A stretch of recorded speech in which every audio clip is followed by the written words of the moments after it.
శీలము, వయస్సు. వయస్సు అనుభవమునకు సంబంధించిన విషయం. నిన్ననే నేను మీతో మనవి చేశా, పురుషుడు ఎవరి చేత సంస్కరింపబడతాడు అంటే గురువు చేత సంస్కరింపబడతాడు. గురువు ధర్మాన్ని పట్టుకోవలసినటువంటి అవసరాన్ని నొక్కి చెప్తాడు. ధార్మిక మార్గంలో మనిషి ఎందుకు ప్రయాణం చెయ్యాలో చెప్తాడు. కట్టు మీద కట్టు ఎందుకు వేస్తారో చెప్తాడు. నేను అన్న మాట చాలా గంభీరమైన మాట అన్నాను, మీరు బాగా పట్టుకోవాలి. గురువుగారు ఏ ఆశ్రమంలోనైనా సరే ప్రధాన భూమిక పోషిస్తారు.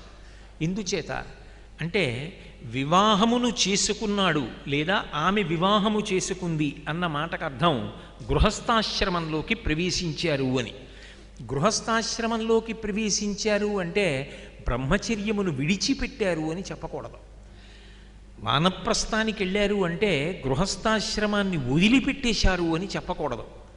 తురీయం ఒక్కటి మినహాయింపు, అన్నీ వదిలిపెట్టేస్తారు. న కర్మణా న ప్రజాధనీన త్యాగేనైకే అమృతత్వమానసు పరీణనాకం నిహితం గుహాయాం బిభ్రాజతే తద్యతయో విశంతి అని అగ్నిహోత్రంతో స్పర్శ కూడా వదిలిపెట్టేస్తారు సన్యాసాశ్రమ స్వీకారమునందు. కానీ మిగిలిన ఆశ్రమాలు ఒక ఆశ్రమంలోంచి ఇంకొక ఆశ్రమంలోకి వెడుతున్నప్పుడు ముందు ఆశ్రమాన్ని వదిలిపెట్టాడు అని చెప్పకూడదు. ఒక బ్రహ్మచారి వివాహం చేసుకుంటున్నాడు అనుకోండి, ఆయన బ్రహ్మచర్యమును వదిలిపెట్టాడు అని చెప్పడం సాధ్యం కాదు అంటుంది శాస్త్రం. అది కట్టు మీద కట్టు. కట్టు మీద కట్టు అన్న మాటకు అర్థం ఏమిటంటే, నేను నా కొడుకు కలిసి పొలానికి వెళ్ళి సాయంకాలం వరకు పనిచేసిన తరువాత ఒరే ఇంటికి వెళ్ళిపోతున్నాం కదా, చీకటి పడకముందే కొంత పచ్చగడ్డి కోసి మోపు కట్టరా, ఇంట్లో ఆవుకి దూడకి వేద్దాం అన్నాను. వాడు కొంత పచ్చగడ్డి కోసి పక్కనున్న తాటాకు ఒక దాంతో 2 తడపలు చేసి పచ్చగడ్డి కింద తడపలు పెట్టి తన మోకాలుతో గడ్డి గట్టిగా నొక్కి 2 తడపలు బిగించాడు. నేను అలా వెళ్ళి పాదుకున్న ఆనపకాయ, అక్కడున్న 4 కాకరకాయలు, మొక్కకున్న 6 బెండకాయలు కోసి సంచిలో పడేసుకొని వచ్చాను. ఏరా గడ్డి మోపు కట్టావా అన్నాను. కట్టాను నాన్నగారు అన్నాడు. నేను ఒకసారి కదిపి చూశాను, ఒరే కట్టు బావులేదు అంటే వాడు చిన్నబుచ్చుకుంటాడు. ఏదా తడప అని నేను ఇంకో 2 తడపలు చేసి గడ్డి మోపు కింద పెట్టి ఇప్పుడు నా మోకాలుతో గట్టిగా గడ్డిని నొక్కి దగ్గరికి చేర్చి బిగించి కట్టేశాను. ఇప్పుడు నేను కట్టు వేస్తే బలంగా వేసినటువంటి నా కట్టు వల్ల గడ్డి ఇంకా దగ్గరగా కదలకుండా ఒద్దికగా నిలబడి నా కొడుకు వేసిన కట్టు జారిపోయింది. ఈ కట్టు నిలబడింది, ఈ కట్టు నిలబడి ఆ కట్టు జారింది. ఆ కట్టు మాత్రం నేను విప్పలేదు, ఆ కట్టు జారిందంతే. ఆశ్రమాన్ని మార్చుకోవడం అలా ఉంటుంది. బ్రహ్మచర్యాశ్రమంలో గురువుగారి దగ్గర విద్యాభ్యాసం చేస్తాడు. గురువుగారి దగ్గర నేర్చుకున్నటువంటి విద్యనంతటినీ కూడా గృహస్థాశ్రమంలోకి వెళ్లే ముందు వదిలిపెట్టేశాడు అని చెప్పడం సాధ్యం కాదు.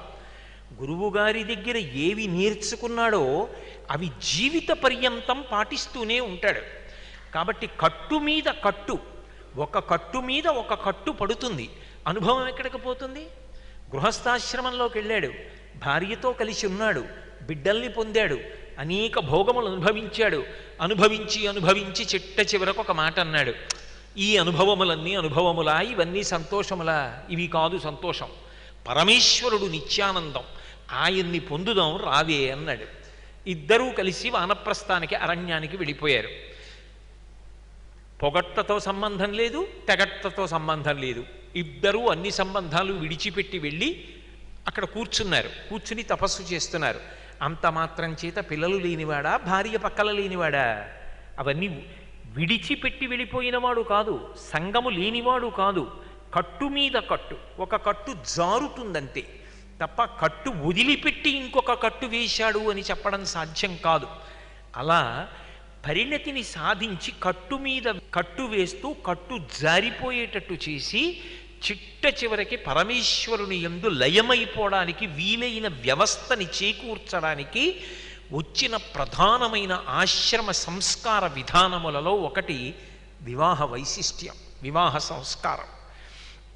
అందుకే స్వభావమునకు ఎంత ప్రధానమో వయస్సుకు అంత ప్రధానం. అనుభవం అనేటటువంటిది ప్రధానం. పురుషుడు గురువుగారి దగ్గర సంస్కరింపబడ్డాడు. ఆయనకి కాలములో అనుభవము తోడవుతుంది. అనుభవం అన్నది ఎవరికి ఉంటుంది? ఎవరు ముందు పుట్టాడో, ఎవడు ఎక్కువ సందర్భముల యందు పాల్గొన్నాడో ఆయన ఎక్కువ అనుభవములను పొందుతాడు. 100 పుస్తకాలు చదివి సంపాదించిన జ్ఞానం కన్నా అనుభవం చేత సంపాదించినటువంటి జ్ఞానం చాలా చాలా గొప్పది. యోమే భర్తా సమీ గురువు. ముందు పుట్టినవాడు కనుక, కాలమునందు కొన్ని విషయములను పరిశీలించినవాడు కనుక, ఆయన గురువుగా నిలబడడానికి అనుభవమును పొంది ఉన్నవాడు కనుక, యోగ్యతా సిద్ధి కొరకు వయసులో పెద్దవాడు అయ్యుండడం ఒకటి ప్రమాణంగా తీసుకున్నారు. అందుకే వధువు కన్నా వరుడు పెద్దవాడయ్యి ఉంటాడు, వయస్సులో పెద్దవాడై ఉంటాడు. సీతారాముల్లో సీతమ్మ కన్నా రామచంద్రమూర్తి పెద్దవాడు. కాబట్టి వయస్సు ప్రధానమై ఉంటుంది. అలా స్వభావము, వయస్సు చాలా చాలా ప్రధానమైన వాటిల్లో శీలము, వయస్సు, వృత్తము అంటే ఆచరణ ఎలా ఉంటుందనేటటువంటిది ప్రధానం. ఏదైనా సరే మనిషి ఒక విషయాన్ని ఆచరించాలి అంటే, ఒక విషయం బాగా జ్ఞాపకం పెట్టుకోండి, లోపల ఒక వ్యూహం ఉంటుంది, ఒక ఆలోచన ఉంటుంది. ఆలోచనను బట్టి కర్మ చేస్తాడు. మనిషి దయ కలిగినవాడు అనుకోండి, ఆయనలో దయ ఉన్నది అసలు ప్రధానంగా. దయ ఉంది కాబట్టి అలా వెళ్ళిపోతుంటే, ఒక పిల్ల తల్లి దగ్గర ఏడుస్తోంది, అమ్మా 3 రోజులైందమ్మా అన్నం తిని, ఆకలేస్తోందంటే మంచినీళ్లు తాగమంటున్నావు, ఇవాళ మంచినీళ్లు తాగితే కడుపులో తిప్పి వాంతి అయిపోతోందమ్మా, కళ్ళు తిరిగిపోతున్నాయమ్మా, అమ్మ ఏదైనా పెట్టమ్మా అని అమ్మని కొట్టుతూ ఏడుస్తోంది. ఏం పెట్టనే, నేను తిన 5 రోజులైందంటోంది తల్లి. ఆయన జేబులో 20 రూపాయలు పెట్టుకుని దేవాలయంలోకి వెడుతున్నాడు. ఆయన గుళ్ళోకి వెళ్ళడం మానేసి ఒక 10 రూపాయలు పెట్టి రొట్టె కొని, ఒక 10 రూపాయలు పెట్టి మంచినీళ్ళ సీసా కొని, నువ్వు సగం తిని కూతురికి సగం పెట్టమ్మా, ఈ నీళ్లు తాగండి ఇచ్చి, ఇంతకన్నా ఈశ్వర నాకు వేరొక చోట నువ్వు కనపడవు, వీళ్లల్లో నువ్వు నాకు కనపడ్డావని నమస్కారం చేసి వెళ్ళిపోయాడు. అసలు లోపల దయ ఉంటే కదూ కర్మ కింద ఆచరణం అయింది. అసలు దయలేనివాడు అనుకోండి, ఆమె ఏడిస్తే ఎవరికి కావాలా, ఆమె తల్లి ఏడిస్తే ఎవరికి కావాలి, నా పుణ్యం నాది, నేను దేవాలయానికే పెడతానని దేవాలయానికే పెడతాడు. లోపల ఎటువంటి ఆలోచన ఉంటుందో, ఎటువంటి సంస్కారం ఉంటుందో అది మనిషి యొక్క నడవడిగా మారుతుంది. సంస్కారము అంటే స్వభావం ఏది ఉన్నదో దాన్ని నొక్కి పట్టి ఉంచకూడదు. అది నడవడిగా రావడానికి మధ్యలో ఒక ప్రతిబంధకం ఉంటుంది. ధైర్యం, ధృతి అంటారు, పట్టుదల. ఒకటి తాను చెప్పినప్పుడు, ఒకటి దాన్ని తెలుసుకున్నప్పుడు, గురువుగారి ద్వారా ఇది నాకు ఉద్ధారకము అని తెలుసుకున్నప్పుడు దాన్ని ఆచరించడంలో నిర్మోహమాటంగా ఉండగలగాలి. ఇది మా గురువుగారు నాకు చెప్పారు, మా గురువుగారు చెప్పిన మాట ఏదో, శాస్త్రము చెప్పిన మాట ఏదో, అది ఖచ్చితంగా నన్ను ఉద్ధరిస్తుంది, నేనెందుకు అది వదిలిపెట్టాలి, నేనది పాటిస్తాను. 10 మంది 10 రకాలుగా అనవచ్చుగాక, కానీ నాకు పెద్దలు ఏం చెప్పారో, శాస్త్రం ఏం చెప్పిందో అది చేస్తాను. శ్రద్ధ కలిగిన వాడు అన్న మాటకు అర్థం అది.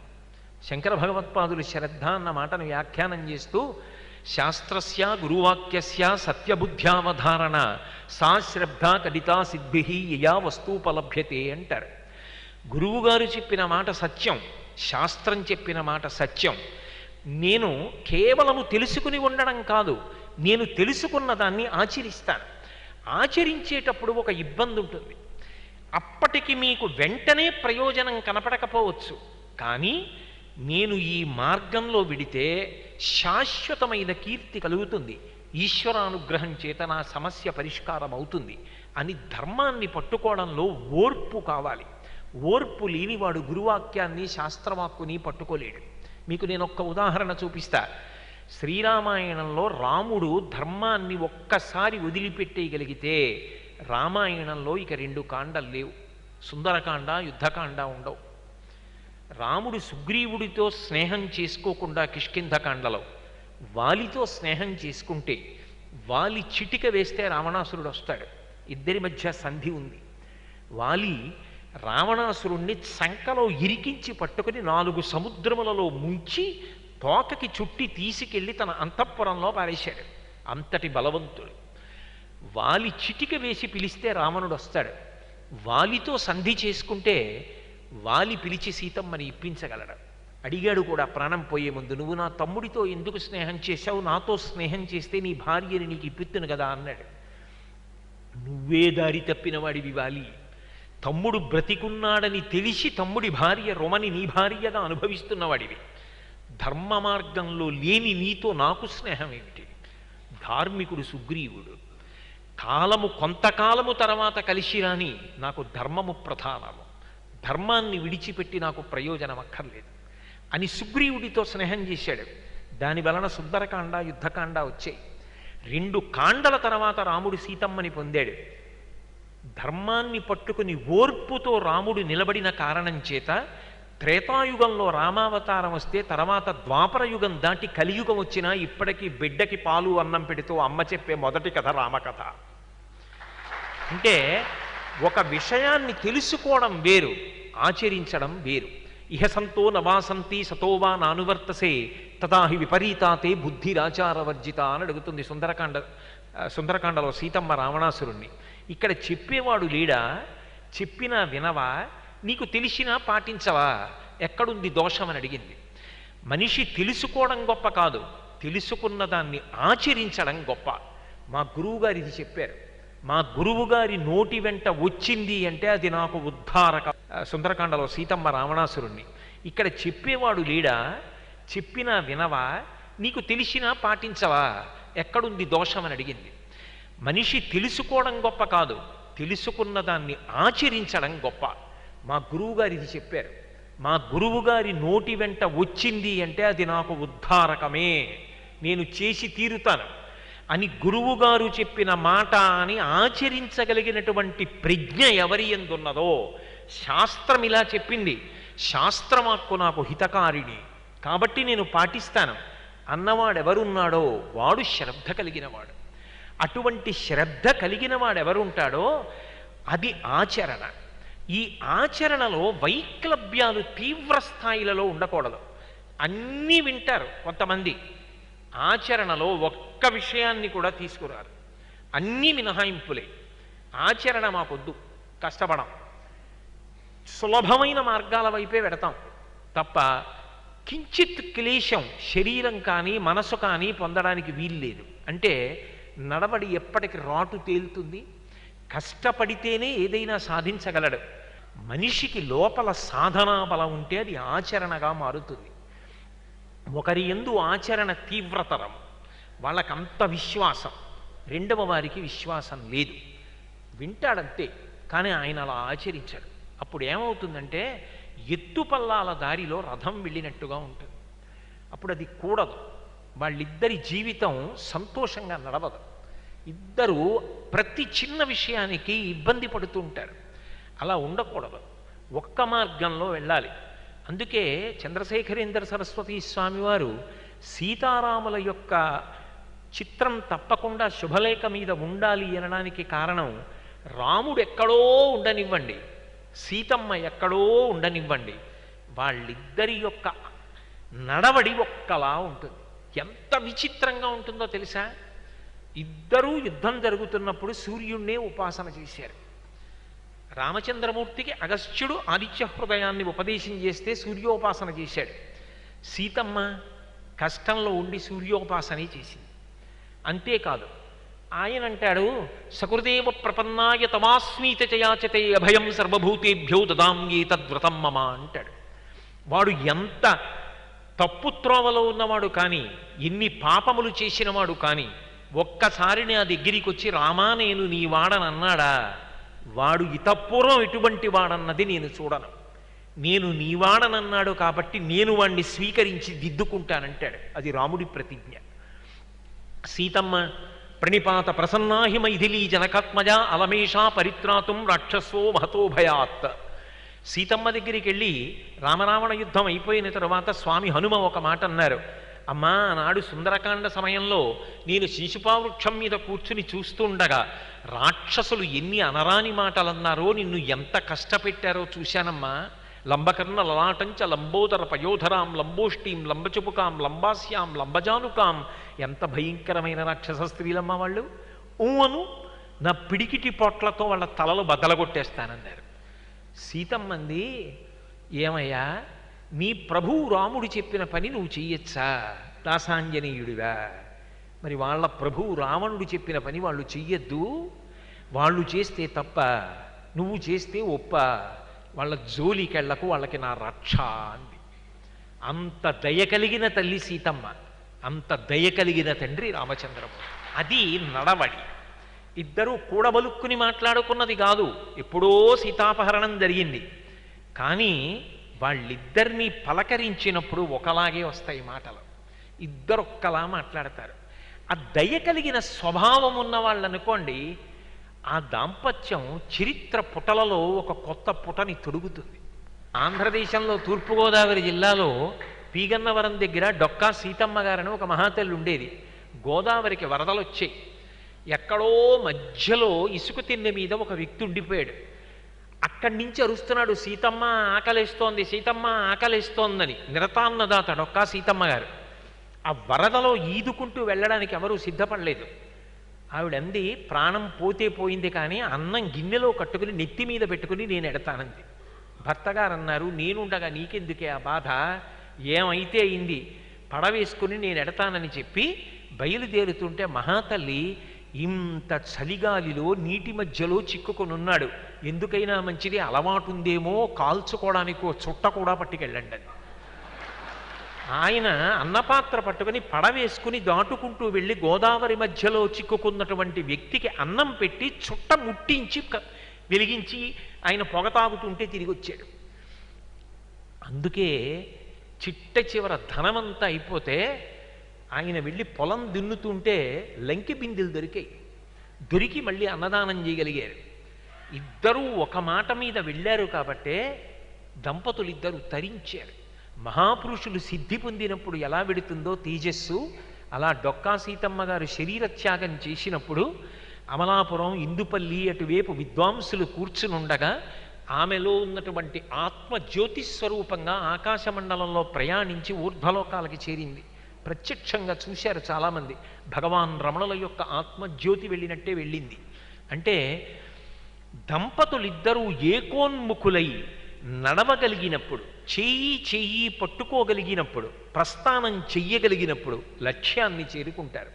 ఇందులో ఒక్కొక్కసారి భర్తకి వైక్లభ్యం రావచ్చు, ఆయన తడబడవచ్చు, ఆమె చేయి పట్టుకుని ఊంచుకోవడానికి అవకాశం ఇస్తుంది. అందుకే భర్త చెప్తాడు, సామ్రాజ్ఞీ భవా, నువ్వు సామ్రాజ్ఞివి కానా ఇంటికి, నేను తప్పు చేస్తే ఇలా వేలు చూపించి నన్ను దిద్దు, స్వేచ్ఛనిస్తాడు. ఇలా వద్దండి, నా మాట వినండి, ఇలా చెయ్యండి అంటుంది. కార్యేషు దాసీ కరణేషు మంత్రి, ఆమె చెప్పిన మాట అంగీకరించగలిగిన ప్రజ్ఞ పురుషుడికి ఉండాలి. ఒక్కొక్కసారి ఆమె పొరపాటు చెప్తుంది, అలా వద్దు, అలా చేస్తే ఇబ్బంది వస్తుంది, నా మాట విను, ఇలా చేద్దాం, ఓ ఆయన చెప్పింది బాగుంది, అంగీకరించగలిగిన ప్రజ్ఞ ఆమె యందు ఉండాలి. ఇద్దరూ కలిసి ప్రస్థానం చెయ్యాలి. ఆ స్వభావం ఉందా అసలు? ఇద్దరి ఆచరణలో ఉందా? ఆయన ఆచరణ ఎటువంటిది, ఈమె ఆచరణ ఎటువంటిది? ఇద్దరి ఆచరణ యందు విశేష వ్యత్యాసములు ఉన్నాయి. ఆమెకి ఇంట్లో ఉండడం కన్నా ఎక్కడి నుంచో తెచ్చుకు తినేసి పడుకోవడం సంతోషం. ఆయనకి ఇంట్లో వండి తాను తినడానికి ముందు అతిథికి పెట్టి ఎంగిలి విస్తరెత్తి ఆయనకి కాళ్ళు కడిగి చందనం పూసి తాంబూలం ఇచ్చి వీధిలోకి వెళ్ళి సాగనంపి అతిథి యొక్క ఉచ్ఛిష్టాన్ని ఈశ్వర ప్రసాదంగా తినడం ఇష్టం. ఎలా పొంతన కుదురుతుంది? చాలా కష్టం అవుతుంది ఆ దాంపత్యం. అందుకే ఇద్దరి యొక్క నడవడిని పరిశీలనం చేస్తారు. కాబట్టి స్వభావము, వయస్సు, వృత్తము, వంశము. నిన్నటి రోజున మీకు చెప్పా, సీతారాములిద్దరి యొక్క వంశాన్ని అంత గొప్పగా పరిశీలించారు వశిష్ఠాదులు. విదేహ వంశాన్ని, ఇక్ష్వాకు వంశాన్ని, ఇరువంశములలో వచ్చిన రాజులు వాళ్ళ త్యాగనిరతిని పరిశీలించి ఇద్దరిని ఒకరిని చేశారు. అందుకే అసలు నిజంగా రామాయణం బాగా అర్థమైందనుకోండి, ఆ వ్యక్తి అడిగే ప్రశ్న ఏమిటి అంటే, సీతమ్మకి రాముడు ఏమవుతాడు అని అడుగుతాడు. అందుకే ఇప్పటికీ లోకంలో ఒక మాట ఉంది, రామాయణం అంతా విని రాముడికి సీత ఏమవుతుంది అని అడిగాడు అని. నిజానికి రాముడికి సీత ఏమవుతుంది అంటే, రాముడికి సీతమ్మ ఏమీ అవదు, రాముడే సీతమ్మ, సీతమ్మే రాముడు. అంటే వాడికి బాగా రామాయణం అర్థమైంది. సీతారాములు ఇద్దరు కారు, సీతారాములు ఒక్కటే. ఆ మాట నేను చెప్పట్లేదు, సీతమ్మ చెప్పింది. శక్త్యా లోభయితుం నాహం ఐశ్వర్యేణ ధనేన వా అనన్యే రాఘవేణాహం భాస్కరేణ ప్రభాయధా అంది. పాలలోంచి పాల తెలుపుదనాన్ని వేరు చేయగలవా? పువ్వులోంచి పువ్వు యొక్క సుగంధాన్ని వేరు చేయగలవా? చంద్రబింబంలోంచి చంద్రకాంతిని వేరు చేయగలవా? పిచ్చి రావణ, సీతారాములు ఇద్దరు విడివడి ఉండేవాళ్ళు కారు, నీకలా కనిపిస్తోంది. ఎందుకనంటే చచ్చే కాలం దగ్గరికి వచ్చి. సీతారాములు రెండు కాదురా, శక్త్యా నాపహర్తుం, నన్ను అపహరించడం అంత తేలికరా. సీతారాములు రెండు కాదురా, పాలు పాల తెలుపులా ఒక్కటే అని. అయినప్పుడు రామాయణం అంతా విని రాముడికి సీతమ్మ ఏమవుతుంది అంటే, చెప్పిన వాడికి రెండుగా కనపడుతోందేమో, తప్పురా, రెండూ ఒక్కటే అని చెప్పినట్టు. అది ఆ నడవడి అత్యంత ప్రధానం. ఆ ప్రస్థానంలో ఏమవ్వాలంటే, నేను నా భార్య చెయ్యి చెయ్యి పట్టుకుని నడుస్తున్నాం అనుకోండి, ఇద్దరం ఆ తలుపు దగ్గరికి ఓసారే పెడతాం, ఇద్దరం వాహనం దగ్గరికి ఓసారే పెడతాం, ఇద్దరం రెండు వైపుల నుంచి వాహనం ఓసారి ఎక్కుతాం, ఇద్దరం తలుపులు ఓసారే వేస్తాం. ఏదో కించిత్ తేడా ఉన్నా దాంతో ఎవరైనా మాట్లాడుతుంటే ఒక్క క్షణం ఆగచ్చు.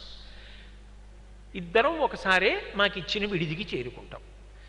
ఇద్దరం కలిసి ప్రస్థానం చేస్తే ఇద్దరం లక్ష్యాన్ని ఒకసారే కదా చేరుతున్నాం. బయట నడక కాదు, లోని నడత ప్రధానం. దానికి ముందు కలవవలసినవి కొన్ని ఉంటాయి. దీన్ని రామకృష్ణ పరమహంస చాలా అద్భుతమైన మాటలలో చెప్తారు. ఒక భార్యాభర్త ఒకనాడు కూర్చుని మాట్లాడుకుని అనుకున్నారు, ఇంతకాలం అనేక భోగాలు అనుభవించాం, ఇంకా ఎంతకాలం భోగం అనుభవిస్తాం, అన్నీ పిల్లలకి ఇచ్చేసి సంతోషంగా ఇద్దరం కలిసి తీర్థయాత్రలు చేస్తూ భగవన్నామ సంకీర్తనం చేస్తూ దొరికింది తింటూ నదిలో కొట్టుకుపోతున్న రెండు ఎండు పుల్లలలో ఏ పుల్ల ముందు ఎటువైపు వెళ్ళిపోతుందో, ఎవరో ఒకరు ముందు పడిపోవాలిగా, రెండవ వాళ్ళు ఈశ్వరుణ్ణి తర్వాత చేరుతారు. రా, ఇక మన ఇద్దరం కూడా ఈశ్వరాభిముఖ్యాన్ని పొందుదామని చెప్పి చెయ్యి చెయ్యి పట్టుకుని వెళ్ళిపోతున్నారు. ఆవిడంది, లోకంలో ధర్మం అన్న మాట ఒకటి ఉంది కదూ, భర్త గారు ముందు నడవాలి, భార్య వెనక నడవాలి, అందుకని ఒక్క రెండడుగులు ముందు మీరు నడవండి అంది. ఆయన నడుస్తున్నాడు, వెనక ఆమె నడుస్తోంది. ఆయన నడిచి వెడుతుండగా ఆయనకు ఓ బంగారు గొలుసు ఒకటి అక్కడ కనపడింది. ఆయన ఏం చేశాడంటే టక్కున కాలుతో తొక్కి పట్టి, అమ్మ బాబోయ్ బంగారం గొలుసు, ఇప్పుడు ఇది మా ఆవిడ కానీ చూసిందంటే, ఏమండోయ్ బంగారం గొలుసు అని చేత్తో పైకి తీస్తుంది, గొలుసు తీసిన తర్వాత మళ్ళీ బంగారం గుర్తొస్తుంది, బంగారం తర్వాత సంసారం గుర్తొస్తుంది, ఇది మళ్ళీ వెనక్కి వెళ్ళడానికి కారణం అవుతుందేమోనని కాలుతో తొక్కి నించున్నాడు. ఆవిడంది, ఆగిపోయారేం, ముందుకెళ్ళండి అంది. ఆయన అన్నాడు, లేదులే వస్తున్నాను, ఒక్క అడుగు నడు అన్నాడు. ఎందుకంటే ఆవిడ ముందుకు వెళ్ళిపోతే కాలు తీసేసి వెళ్ళిపోదాం, ఇక చూడదని.